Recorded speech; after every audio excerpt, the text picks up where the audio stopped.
नमस्कार, मैं जितेंद्र चतुर्वेदी। आपसे आग्रह रहेगा कि अगर मतांतर से नहीं जुड़े हैं तो जुड़िए, वीडियो को लाइक कीजिए और साझा करना मत भूलिए। बात भाजपा और उसके गठबंधन की करेंगे, वो इसलिए क्योंकि 2024 का जो चुनाव है वो अब अपने उफान पर आ चुका है। पहले चरण का मतदान अब ज्यादा दूर है नहीं, इस लिहाज से राजनीतिक सभाएं भी शुरू हो गई हैं और जो उम्मीदवार हैं वो अपने लिए वोट मांगना उन्होंने भी शुरू कर दिया है। घोषणा पत्र वगैरह आ गए हैं, कुछ एक दलों के रुके हुए हैं, कुछ एक ने तो जो अपने दावे हैं, जो वादे हैं, वो उन्होंने अब बताना और गिनाना भी शुरू कर दिया है। प्रधानमंत्री की सभाएं भी हो रही हैं। इस दरमियान क्या कुछ चल रहा है, खासतौर से अगर हम बात करें कि भाजपा गठबंधन को लेकर जमीन पर, उसकी बात करना बड़ा जरूरी हो जाता है।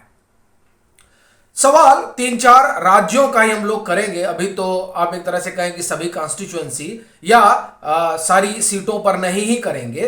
तीन चार हमने राज्य चुने हैं जिसके आप ये कहें कि आईने में ये देखने की कोशिश होगी कि भाजपा खड़ी कहां है।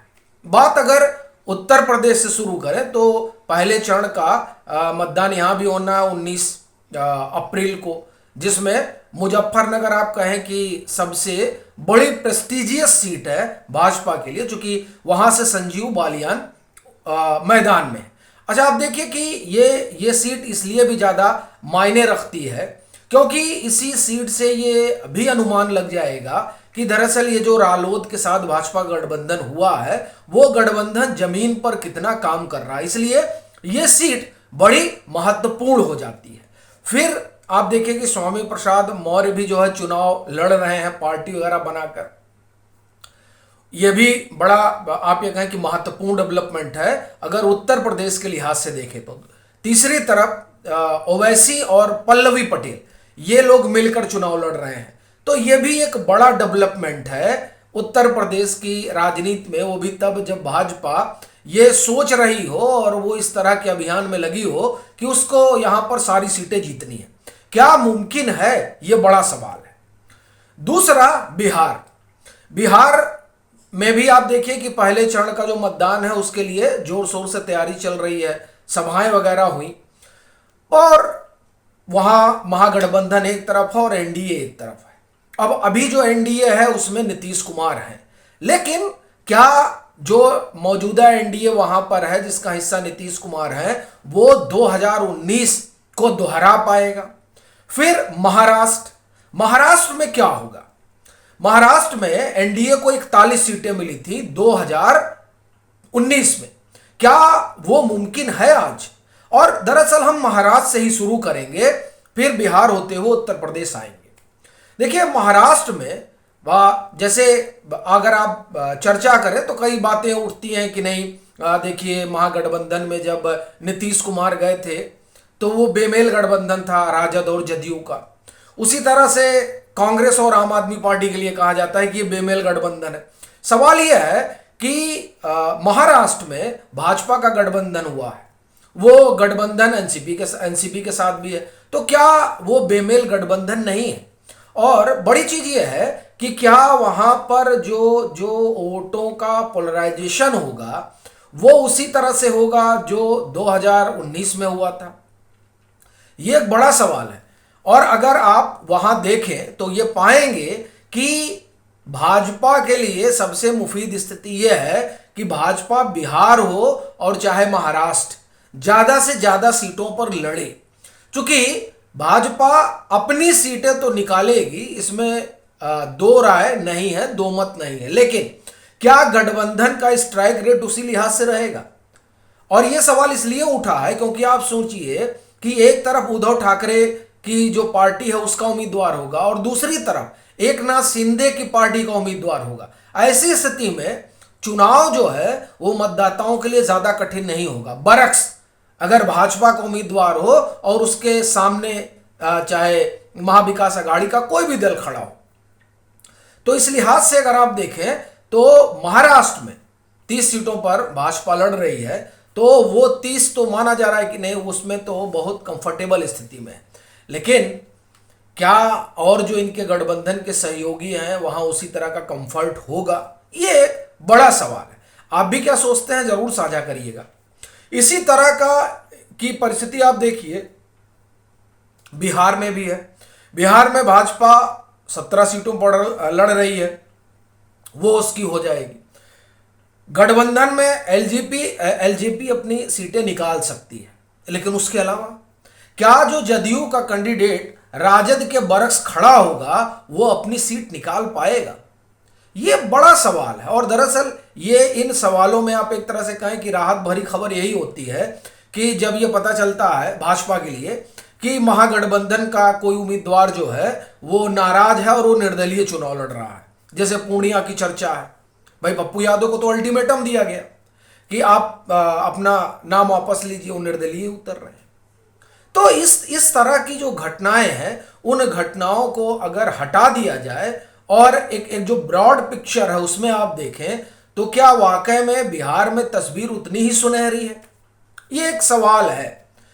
क्योंकि देखिए, जो भाजपा के 17 उम्मीदवार हैं, संकट उनको लेकर नहीं है, असल संकट उनको लेकर है जो गठबंधन के साथी हैं। क्योंकि नरेंद्र मोदी की जो लोकप्रियता है वो लोकप्रियता भाजपा को तो आगे बढ़ाएगी, लेकिन जो गठबंधन के साथी हैं उनके साथ बड़ा बैगेज है। तो क्या उनके लिए भी इसी तरह की लामबंदी होगी? ये एक बड़ा सवाल है। इसमें भी आप अपनी राय जरूर साझा करें। अब आते हैं हम उत्तर प्रदेश। उत्तर प्रदेश आप देखिए कि अगर दिल्ली में अपने पाए मजबूत रखने हैं तो जाहिर सी बात है उत्तर प्रदेश से ज़्यादा सीटें लेनी जरूरी है। अब यहां दो तीन चीजें एक साथ काम कर रही हैं। एक तो अगर आप कहें कि बिरादरी वाला मसला, तो बिरादरी वाले मसले में कई बिरादरियां हैं जिनको बताया जा रहा है कि नाराज है। हालांकि फिर आप में से कई लोग कहेंगे कि नहीं, चुनाव तो हिंदुत्व के आप ये कहें कि पर हो रहा है, लेकिन वो हिंदुत्व एक बड़ा अम्ब्रेला है। उस अम्ब्रेले में तमाम जातियां हैं और जातियों की अपनी आइडेंटिटी है, और उस आइडेंटिटी को आप अलग करके नहीं दे सकते हैं अगर आप चुनावी राजनीति में हो। अब आप में से कई होंगे जिनको इस बात को लेकर ऐतराज होगा, लेकिन उसका वो हर्ज नहीं है, वो आपकी अपनी रायशुमारी है। लेकिन अगर आप वोट देखिए किस तरह से पड़ता है, किस तरह से मतदाता जो है मतदान के समय व्यवहार करता है, अगर इन चीजों पर आप गौर करेंगे तो अक्रॉस द इंडिया आप ये पाएंगे कि जातीय विमर्श खड़ा होता है। तो उस लिहाज से अगर आप उत्तर प्रदेश में देखें तो कई चीजें इस तरह की दिखाई देती हैं।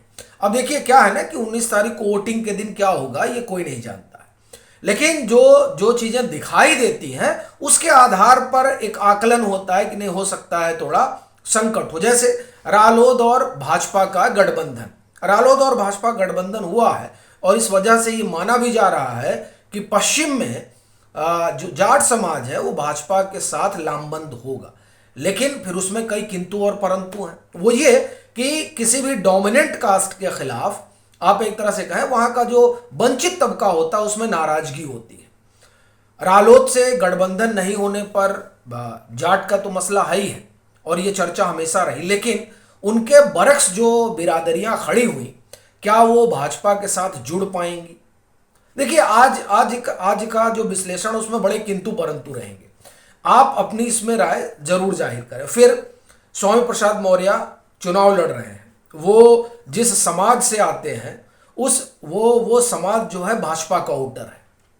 अब ऐसी स्थिति में वो जब लड़ेंगे तो अगर वोट कटेगा तो किसका कटेगा, ये बड़ा सवाल है कि वो किसका वोट काटेंगे। वो समाजवादी पार्टी का तो वोट काटने नहीं जा रहे, क्योंकि समाजवादी पार्टी को वैसे भी गैर यादवों का वोट तो मिल नहीं रहा है। तो गैर यादव वोट में सेंधमारी अगर स्वामी प्रसाद मौर्य खड़े होते हैं, देखिए मसला ये नहीं है कि वो जीतेंगे या नहीं जीतेंगे, मसला ये है कि वो कितना वोट काटेंगे। हाँ, इसी तरह की बात जो है वो पल्लवी पटेल और ओवैसी के गठबंधन को लेकर भी चल रही है कि इनका गठबंधन समाजवादी पार्टी को कितना नुकसान पहुंचाएगा।